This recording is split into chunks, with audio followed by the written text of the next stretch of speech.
एक बात बोलना चाह रहा हूँ मैं, वो क्या है, मुसलमान जो है जब सबसे पहले बीजेपी जो है हमारे हिजाब के ऊपर है तो मुसलमान झुक के बैठे। जब बीजेपी जो है मुसलमानों को गौरक्षा दलित बोलकर मुसलमानों को मारे तब मुसलमान सारे खामोश रहे। फिर जो ये मसला जो है बढ़ के कहाँ तक आया, हमारे घर तक आकर सीए या नाची रहे तब भी चुप रहे। तो भाई ये मसला जो है हमारे मुसलमानों से बढ़कर ये मसला जो है हमारे अल्लाह और हमारे इस्लाम तक आया है।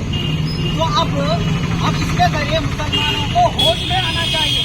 अगर आज हम भी इंशाअल्लाह नहीं हुए तो एक दिन ऐसा भी आएगा कि मुसलमानों को इंडिया में जो है रहने के वास्ते 5 जगह भी बोलने के वास्ते मौका नहीं देगा। पहले जो है क्या बोले वक्फ बोर्ड के बारे में मैं आपको एक चीज बताता हूँ, जो भी यहाँ है तुम्हें सुनो, घर को जाकर दूसरों को भी बोलो।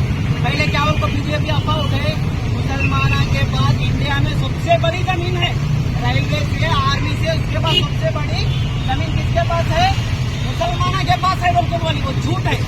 क्या आली जो है जो हमारे जो साउथ स्टेट है उसके जो मंदिर की जगह है वो जगह जो है वक्फों बच्चे बड़ी है। तो कैसे क्या करे वो मुसलमानों की जमीन को हाथ डाले तो सबसे निकाली नफो गई।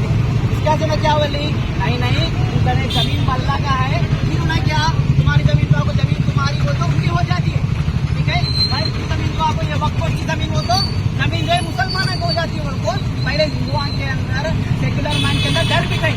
उसके बाद क्या बोलती हैं वो, हाँ जमीन क्या गैरा दिख रहा है, क्या बोलती हैं आप आपको जान देने। तो हमें जो है इस मौके पर ये बताना चाह रहे, ये जो वक्फ बोर्ड की जमीन है ये अल्लाह की जमीन है, ठीक है।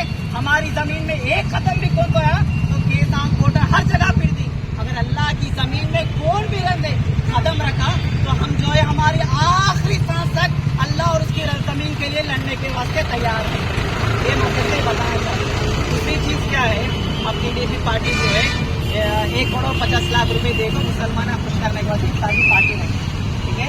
जरा मुसलमान अल्हम्दुलिल्लाह से बैकाट करी, जरा जमीन शर्म नहीं लगा वो खाकोगी, ठीक है। तो अब ये बताना चाह रहे चंद्रबाबू नायडू जी एनडीए सरकार से ये बताना चाह रहे, अगर तुम्हें पावर में है मुझको आज तुम्हें बीजेपी को साथ दिए, एनडीए हुकूमत को साथ दिए, तो आने वाले साल इलेक्शन है, उसमें याद रख लो तुम्हारा एक सीट नहीं है सका भी एनडीए पार्टी तमाम मुसलमान कोशिश करेंगे इंशाअल्लाह। तो इसी तरह इसी मौके से मैं खुलासे के तौर पर ये बोलना चाह रहा हूँ, आज जो है पार्लियामेंट में भी सेशन 4 तारीख तक टाइम है, उस वक्त तक जो है हम एनडीए हुकूमत पीडीपी हुकूमत को ये बताना चाह रहे कि जहाँ तक हो सके जो उन्होंने अनाउंसमेंट दिया उसको वापस ले, वरना मुसलमान जो है आखिरी दम तक अल्लाह की जमीन के लिए और वक्फ बोर्ड के लिए लड़ते रहेंगे।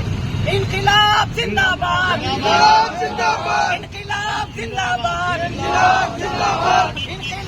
आएगा, मस्जिद के दीवारों से इनकलाब आएगा, देश के दीवारों से इनकलाब आएगा, गलियों से बाजारों